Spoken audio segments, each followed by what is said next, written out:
Hello friends, मेरी आज की यह स्टोरी मदर्स डे के ऊपर है। अभी कुछ दिन पहले मदर्स डे गया और मेरी यह स्टोरी उसी के आधार पर है। अरे माँ, कहाँ हो तुम? ये लो नई साड़ी, इसे पहनकर नीचे आ जाओ। श्वेत ने देखा माँ संध्याकालीन पूजा में व्यस्त है।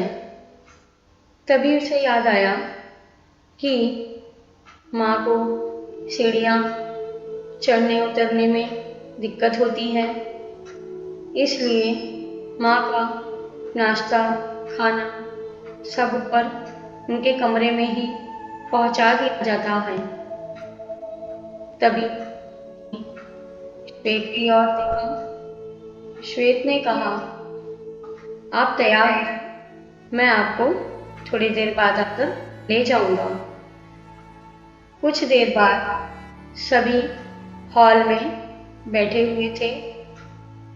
श्वेत ने केक रखते हुए माँ से कहा, माँ, आप और प्रिया साथ में मिलकर केक काटिए।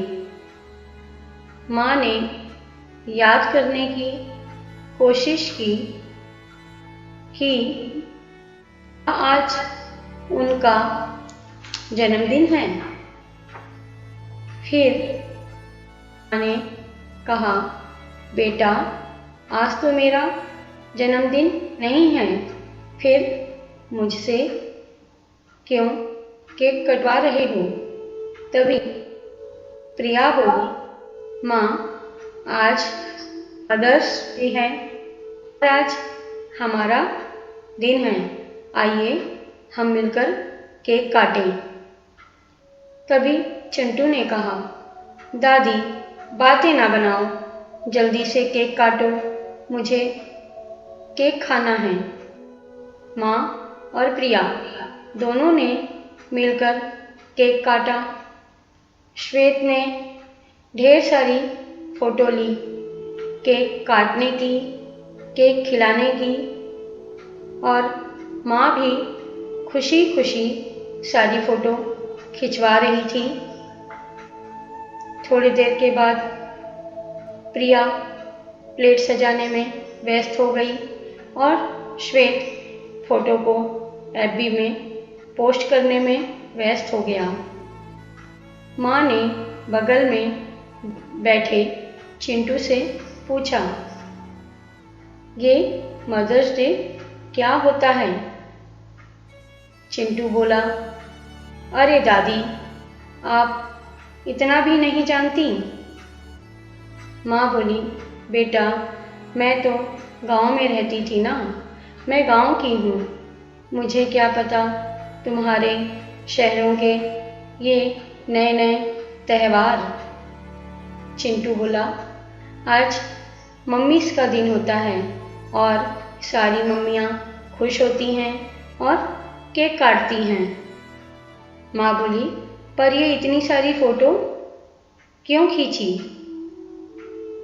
चिंटू बोला, ओ दादी, एफबी में फोटो डालनी पड़ती है ना, सब लोग देखकर खुश होते हैं। दादी थोड़ी देर चुप हो गई और कुछ सोचने लगी। फिर उन्होंने चिंटू से कहा, चिंटू, एक बात और बताओ, ये मदर्स डे रोज रोज क्यों नहीं आता? चिंटू अब उनकी बातों से झल्ला गया, बोला, ओ दादी, आप कितने सवाल करती हो, मुझे वीडियो गेम खेलना है, आप मुझे परेशान मत करो। आप पापा से क्यों नहीं पूछती ये सब?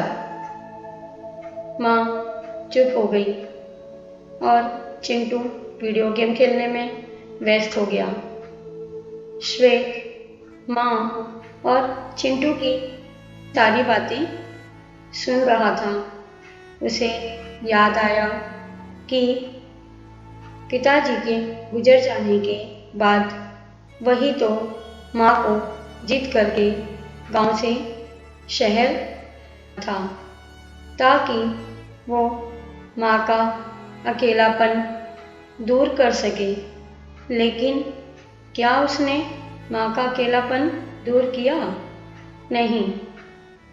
वो याद करने लगा कि वो और प्रिया दोनों ही कामकाजी हैं और शाम को जब वो ऑफिस से लौटता है तो वैसे ही बहुत थका हुआ रहता था और प्रिया भी अपने रसोई के कार्यों में व्यस्त हो जाती और वो या तो मोबाइल में या फिर टीवी देखने में अपना समय बिता देता।